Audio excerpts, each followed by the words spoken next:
não desista do tratamento precoce.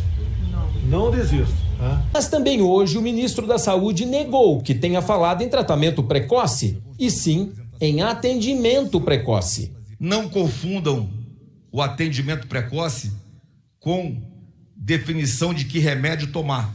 Nós defendemos e incentivamos e orientamos que a pessoa doente procure imediatamente o posto de saúde, procure o médico. O médico faça o diagnóstico clínico desse paciente. Este é o atendimento precoce. Que remédios o médico vai prescrever? Isso é foro íntimo do médico com o seu paciente. O Ministério não tem protocolos sobre isso, nem poderia ter. Não é a missão do Ministério definir protocolo para o tratamento. Tratamento é uma coisa, atendimento é outra. E disse que jamais indicou nenhum tipo de medicamento para tratar a Covid-19. Eu nunca indiquei medicamentos a ninguém. Nunca autorizei o Ministério da Saúde a fazer protocolos indicando medicamentos. Eu estou sendo bastante enfático nisso, porque eu não gostaria que ficasse a ideia errada. Em 7 de janeiro, Pazuello defendeu o tratamento precoce ao lado de Bolsonaro, numa transmissão ao vivo pela internet. Pazuello, o tratamento precoce, a sua observação tocante a isso. O que você acha que tem a falar sobre isso aqui? É fundamental.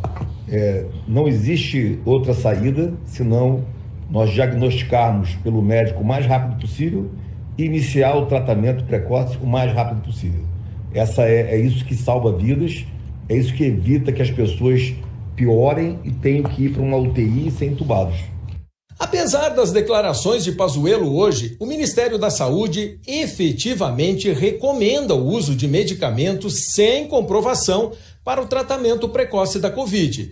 As recomendações constam, por exemplo, de um documento com orientações de conduta clínica e tratamento precoce do vírus para profissionais de Manaus.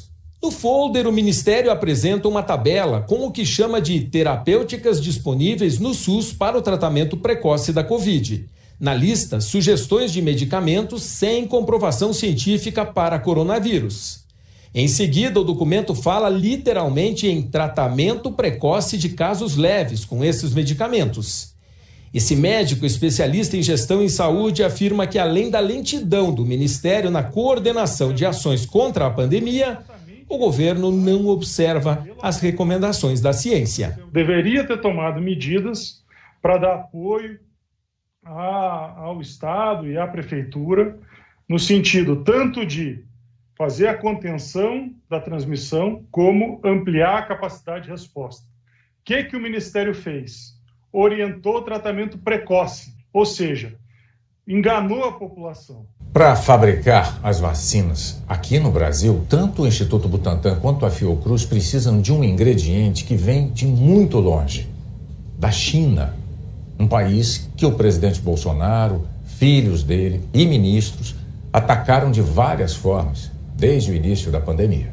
IFA é a sigla para Ingrediente Farmacêutico Ativo. Em outras palavras, a matéria-prima para a fabricação das vacinas. E um dos maiores fabricantes de IFA do mundo é a China. É de lá que virão os insumos para que a Fiocruz e o Butantan possam fabricar aqui mesmo no Brasil a vacina de Oxford, AstraZeneca e a da Coronavac. Ontem, o ministro da Saúde, Eduardo Pazuello, chegou a afirmar que os chineses estavam atrasando a entrega da matéria-prima. A China tem colocado barreiras para fazer a autorização de cumprimento não barreiras, eu vou reformular, não tem dado celeridade, o termo correto, não tem dado celeridade aos documentos de exportação necessários para que o IFA saia e venha para o Brasil. Mesma coisa, estamos fazendo movimentos fortes no nível diplomático para encontrar aonde está essa resistência e resolver o problema.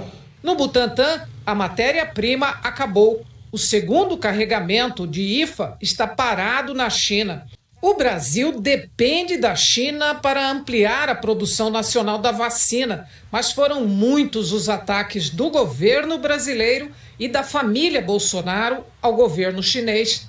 Em março do ano passado, o deputado Eduardo Bolsonaro, do PSL, filho do presidente, fez uma insinuação sobre o fato do coronavírus ter aparecido primeiro na China. Postou em rede social: "Quem assistiu Chernobyl vai entender o que ocorreu. Substitua a usina nuclear pelo coronavírus e a ditadura soviética pela chinesa. Mais uma vez, uma ditadura preferiu esconder algo grave a expor tendo desgaste, mas que salvaria inúmeras vidas. A culpa é da China e liberdade seria a solução." Depois ainda compartilhou postagens culpando o governo chinês pela pandemia. O embaixador da China no Brasil, Yang Wanming, repudiou as palavras do deputado também numa rede social. O ex-ministro da Educação, Abraham Weintraub, sugeriu, sem provas, que a China poderia se beneficiar da crise mundial causada pela Covid. Usou o jeito de falar do personagem Cebolinha da Turma da Mônica, que troca o R pelo L, para ironizar o sotaque chinês. Depois da reação negativa da embaixada chinesa, ele apagou a postagem. Por causa disso, é alvo de um inquérito na Justiça Federal pelo crime de racismo.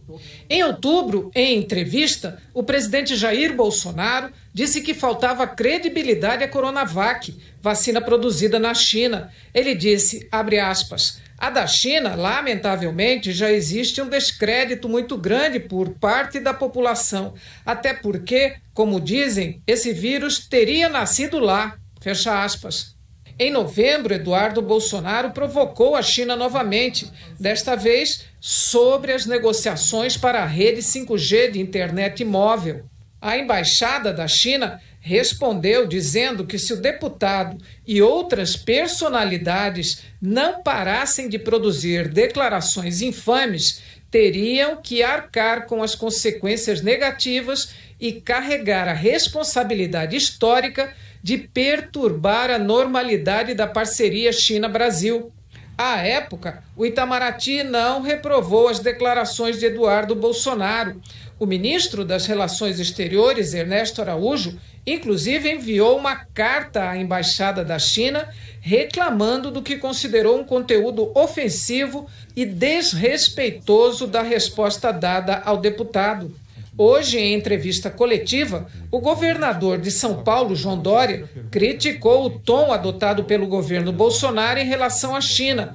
Lembrou que o Brasil depende do país para conseguir produzir as duas únicas vacinas autorizadas pela Anvisa. Se o presidente Jair Bolsonaro parar de falar mal da China e os seus filhos pararem de falar mal da China, isso já ajuda bastante, pois os insumos da vacina da AstraZeneca são produzidos na China.